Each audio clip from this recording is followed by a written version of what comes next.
Bonjour, bienvenue sur Cocotte TV pour une nouvelle vidéo de présentation. Alors là, aujourd'hui, plus qu'une présentation, nous allons tout simplement parler de pâte thermique avec notre petite table de bench qui sert pour les radiateurs en air cooling. Donc, une carte Asus, une petite table de bench Cooler Master avec une alimentation de la même marque dessous. Et notre 980X de chez Intel qui chauffe plutôt bien, qui permet de différencier plutôt facilement les radiateurs, même si on reconnaît que le système est ancien et que du coup, ce n'est pas forcément évident pour comparer au Haswell, par exemple, ou même à certaines configurations en AMD.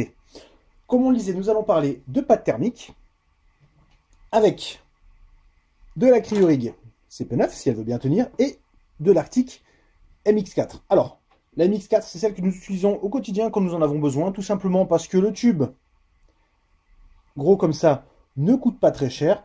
La CP9 de Cryorig est fournie directement avec les radiateurs de la marque. Elle fonctionne très bien, plutôt facile à étaler, on va dire, si on veut l'étaler, puisque nous allons justement aborder comment installer la pâte thermique. Alors, à savoir qu'il n'y a pas de solution miracle, chacun a sa petite méthode. On peut trouver sur Internet beaucoup de tests qui vont dire que cette méthode est mieux, puis sur notre test, on dira que finalement, c'est pas mal, mais on peut faire mieux. Donc là-dessus, on va juste parler de la pâte thermique, comment l'installer rapidement, et on posera un petit Swiftech Apogee Drive de dessus. Alors on peut le constater, on le fera directement sans le système de fixation. Ce n'est pas très compliqué. On prend le waterblock, on le met en trou de fixation en 1366.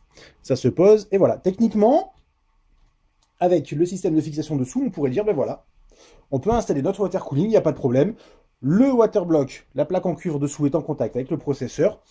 C'est bon, la chaleur va se transmettre. Oui et non. Alors oui et non, tout simplement parce qu'en fait, le processeur, tout comme le waterblock, n'ont pas une base parfaitement plane. Alors, on ne va pas parler de concave ou de convexe, on va tout simplement parler de plan. On ne va pas rentrer dans les détails pour la pâte thermique.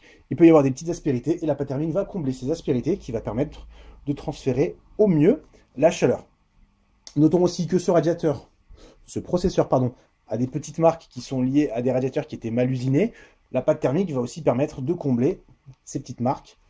Toujours la même chose afin de permettre à la chaleur de passer beaucoup plus facilement du processeur à la base en cuivre, en aluminium, peu importe, du radiateur ou du waterblock qu'on va utiliser. La pâte thermique.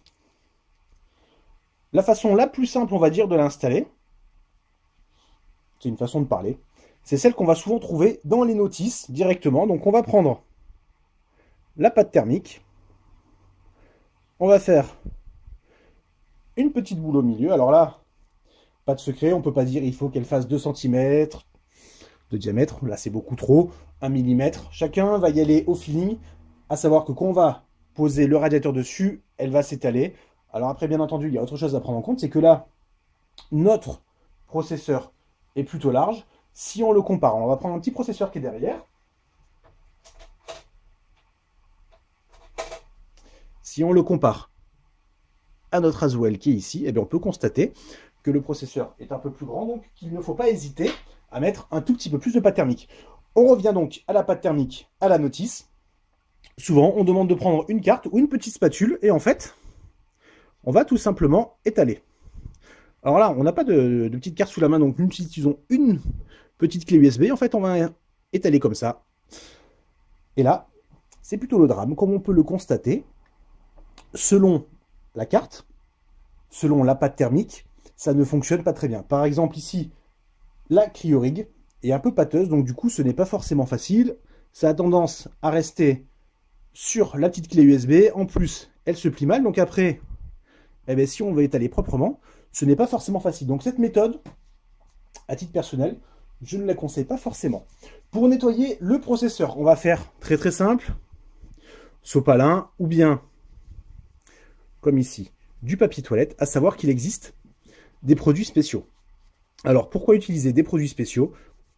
Tout simplement parce que là, on peut se dire, le processeur est propre. Alors, on va tourner le papier afin d'utiliser un côté propre. Et en fait, si on passe un coup, ben, on constate, finalement, c'est pas si propre que ça. Alors, on peut penser, par exemple, à c'est Arctic Silver qui fait un pack de cleaning, qu'ils appellent ça. C'est plutôt cher. Il y a 2 produits, un pour nettoyer, un pour préparer ensuite la réception de la pâte suivante. Mais honnêtement, ça vaut l'investissement. On a l'impression d'avoir fait quelque chose de vraiment propre avant de remettre un radiateur.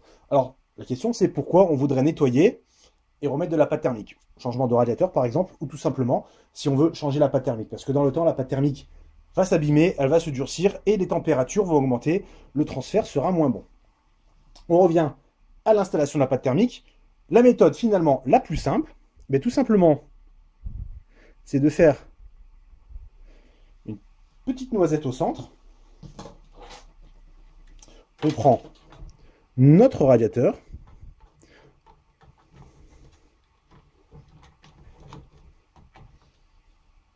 Et on appuie. Théoriquement, on visse.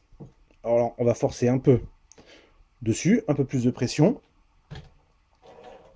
La pâte thermique s'étale.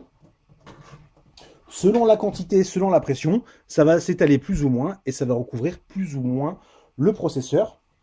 Et il en va de même, bien entendu, sur le radiateur.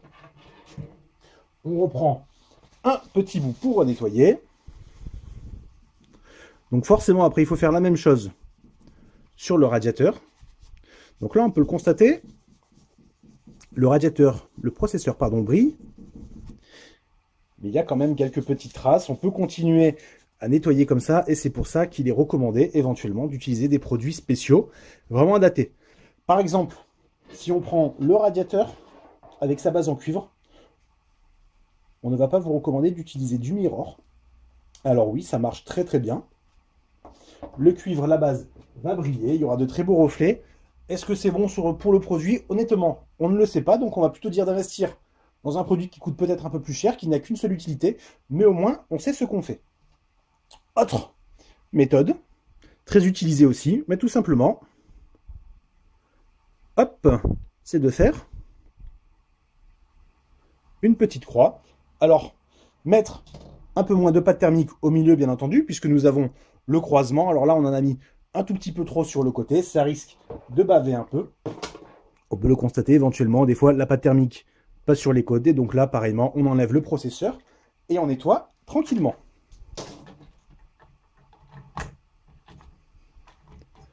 On remet. On applique une pression. Donc, on me disait, normalement, on visse. Alors, pourquoi nous avons pris ce waterblock? Tout simplement parce que c'est plus facile à montrer avec, plutôt qu'avec un vrai radiateur en air cooling qui serait un peu plus gros. Surtout que nous n'avons pas le stock pour ce processeur. On enlève. Et là, on peut le constater. Beaucoup de pâte de ce côté. Donc forcément, ça a débordé. Un peu moins ici, mais la répartition est pas mal du tout. Il y en avait peut-être un peu trop. Donc ce qu'on peut faire, c'est nettoyer la base du radiateur, comme ceci. Alors là, ce n'est pas très propre.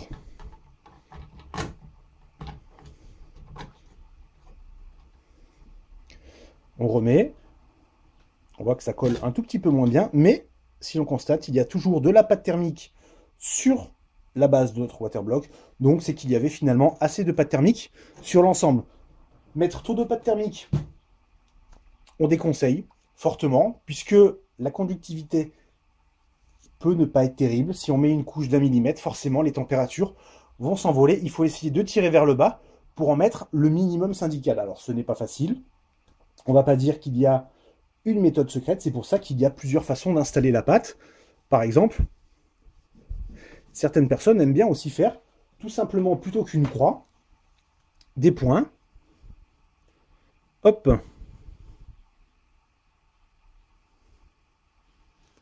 Alors là, on a appuyé un peu trop fort dessus sur ces 3 coins. Mais la pâte thermique devrait une nouvelle fois plutôt bien s'étaler. Alors à la ferme, on fait dans le rapide et on a plutôt tendance à mettre une seule petite noix au milieu. On appuie bien dessus, la pâte s'étale et ça roule tout seul ensuite. Donc là, hop, on enlève. Beaucoup de pâte thermique à ce niveau. Hop. Beaucoup ici. Et finalement, pas grand chose là. C'est là aussi que peut intervenir le petit coup de la carte afin de déplacer de nouveau la pâte thermique. Sinon, on nettoie, on croise les doigts pour qu'il y ait assez de pâte dans le tube qui était fourni avec le radiateur si jamais on n'en achète pas un autre à côté. Et on remet un petit coup de pâte afin de combler. C'est à peu près tout ce qu'il y a à dire sur la pâte thermique. Donc comme on le disait, toujours essayer d'en mettre le moins possible, bien entendu, pour qu'il y en ait quand même suffisamment afin de recouvrir un maximum le processeur. Et la base du radiateur, bien entendu, sur la surface. On ne va pas recouvrir la totalité de la base, juste la partie nécessaire.